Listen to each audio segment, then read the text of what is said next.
Well, the Titans scored first for an early 3-0 lead against the Jags and then didn't score again. Here to tell us what the team's dominant performance yesterday means for his playoff hopes is Alessandra Pontbriand, sportscaster at our news partner News4Jax. Hi, Alessandra. Happy Monday. I know. Third Monday in a row, we can say good morning. Victory Monday. I know. How awesome is this? We haven't had a 3-game winning streak in a long time. It is a trend. I think we're allowed to call it a trend at this point. That's good. Choose a pattern, right?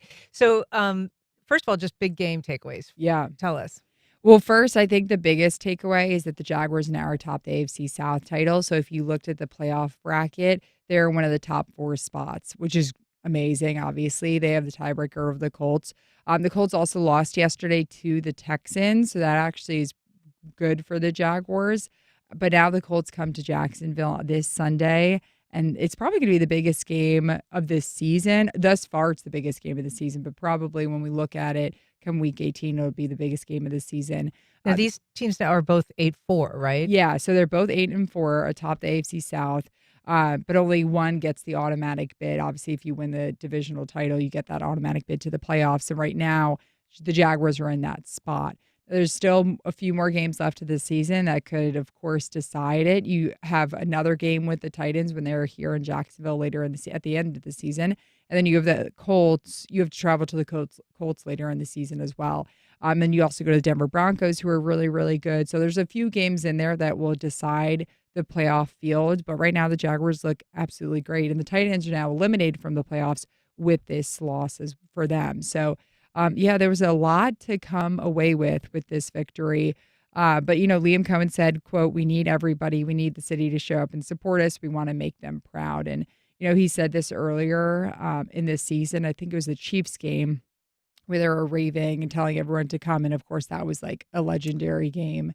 So hopefully a lot of Jaguars fans can come out to Everbank Stadium on Sunday. And they've got the next 2 games at home, right? They've got Colts at the Jags and then Jets at the Jags. Yeah. So the next couple weeks, they're going to be wanting locals to show up. How are the performances of the key players playing out? Are you seeing some improvement in, the Trevor's performances? Are you seeing any changes overall in the way that the team is just kind of holding it together? Yeah, I mean, with that, there's been so many injuries that they've had to deal with. Looking just at the defensive line, you didn't have Trayvon Walker because he was out with a knee injury for a second consecutive game. You didn't have Eric Armstead. He showed up on the injury report late Saturday and wasn't playing on Sunday because of a hand injury. So it kind of was all Josh Hines-Allen on that defensive line, and Devon Hamilton also. And mind you, Ross Matisic, who's the long snapper, was out for the first half of the game with a back injury. And Devon Hamilton, who's a defensive lineman, the guy's huge. He filled in to be the long snapper, which I've never seen that before. I don't know where he learned how to be a long snapper because he, of course, doesn't have the physique, but he did a great job. So there's a lot of injuries that they had to battle with. With that being said, the defense, especially the defensive line and Josh Hines-Allen, did a great job. 5 quarterback hits, 3 sacks on rookie Cam Warren, and the Titans only managed 188 yards of total offense. So on the defensive line, you can see Josh Hines-Allen had a big game. On offense, Jacoby Myers, they brought in Jacoby Myers at the trade deadline. He's a wide receiver from the Raiders, and he has been so good for the Jaguars, especially because, Brian Thomas Jr. wasn't out for a couple of games. You don't have Travis Hunter anymore. De'Ami Brown has kind of regressed.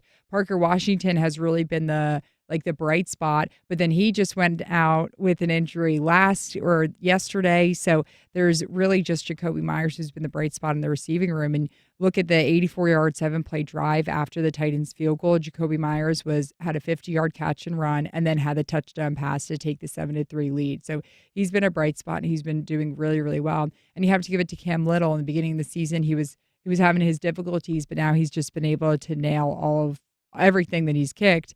And he kicked a 45-yard field goal before halftime to go up 18-3, and that kind of put the game away for the Jaguars. And that was because a foul sort of gave him enough space where he could make that kick, and that was a late hit on Trevor. Yeah, that's right. I mean, that was obviously that was the first little, I don't want to say fight, but a little argument that they have. But you could say, I mean, someone threw a punch, but I guess you could say it was a fight. It was kind of a chippy game, though, right? I mean, we're even seeing reports this morning that the Titans,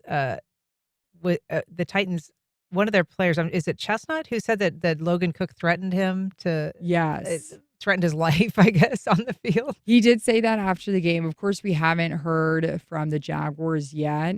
After he said that after the Jaguars had their press conferences, and we haven't spoken to the Jaguars yet today. But of course, I assume when we have open locker room on Wednesday, someone's going to ask Logan Cook about that because obviously that's not something to play around. Even if you have the emotions of the game, you shouldn't be doing that.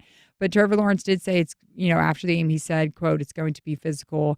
You're going to get their best shot," and I'm sure they know the same when they play us. That's what makes football fun. And these are two big rivals. I mean, they're bitter, bitter rivals. They have been the entire time they've been in existence. So, of course, you're going to get like Trevor said, the best of the best, and emotions are going to be high. So I'm not really surprised that you had those little tips. But at the end of the day, it's a football game. After that, you should have respect for each other as well. Right. Well, it was nice to have a Victory Monday. We'll be watching to talk to you after the Colts at the Jags next week. Yeah, I'm excited. Alessandra Pontbriand, thanks so much for being here. Thanks, guys.